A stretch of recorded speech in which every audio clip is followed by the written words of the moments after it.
alors suñu pomme caramel pare na Alfie yaa ngi sotti caramel bi. chocolat. chocolat bi nga ci sotti. d'accord ensuite. Khadija mi ngi lekk ba. Khadija jël na benn.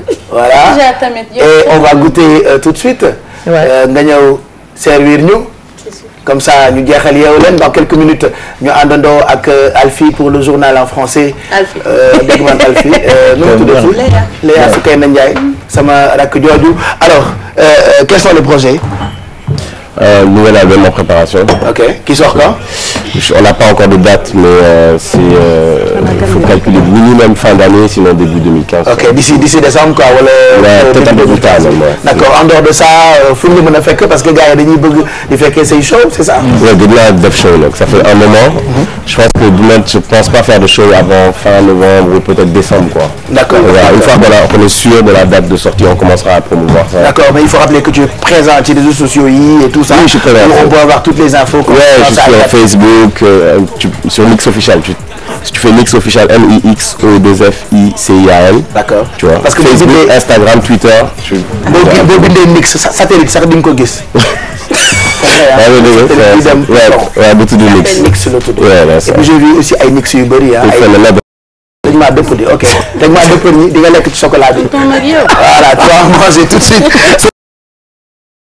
Merci d'être passé nous on sait que vous les artistes amu leen jot surtout yow Fajar c'est tout un problème mais tey quand même ñëw nga pour àndandoo ak ñun parce que nous on t'adore tout le Sénégal aime ce que tu fais li ñu bëgg mooy xale bu am jom quoi wane boppam indi particularité lu bokk ak fu gras yi ñoom vieux pay Awadi di génn yow nga ñëw génne feneen moo tax Awadi sax sa fan c'est la quoi et c'est cool voilà donc on va finir ak une photo de famille j'ai très envie de photo de famille pour jeexal tey et on retrouve venez ñu def photo de famille ak Vivien photo de famille on se mettra là peut-être pour la photo de famille Léa bu fekkee pare nga ñu xool la viens Batuli ana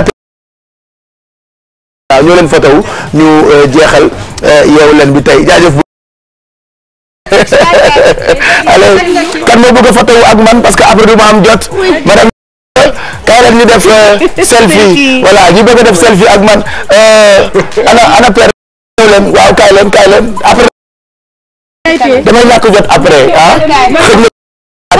voilà venez pour la photo de famille et chez vous au bureau wala fu ngeen di liggéeyee balaa ngeen di wàcc jël leen ay photo ak seen ay collègues parce que loolu la ñu bëgg ngeen def ko tey dafay dajale ay nit quoi voilà venez allez venez qui veut photo bon père non pas sur la table ok voilà ok qui veut photo avec moi voilà la photo voilà ndeysaan petit voilà allez ku bëgg photo wu ak man voilà père duratel beneen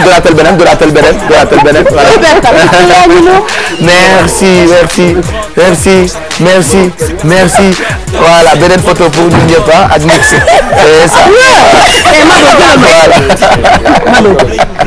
c'est ça allez Léa est-ce que pare nga Léa pare nga oui Pape Cheikh tu veux une photo avec moi bah oui j'aimerais bien malheureusement d'accord alors photo ma Léa père mu ngi lay photo merci à tous Yeewu Leen revient demain dès 7h Léa on te laisse le soin de nous donner les infos comme tous les jours à 10h. Avec plaisir merci beaucoup Pape Cheikh très bonne journée à vous. Merci. Ciao.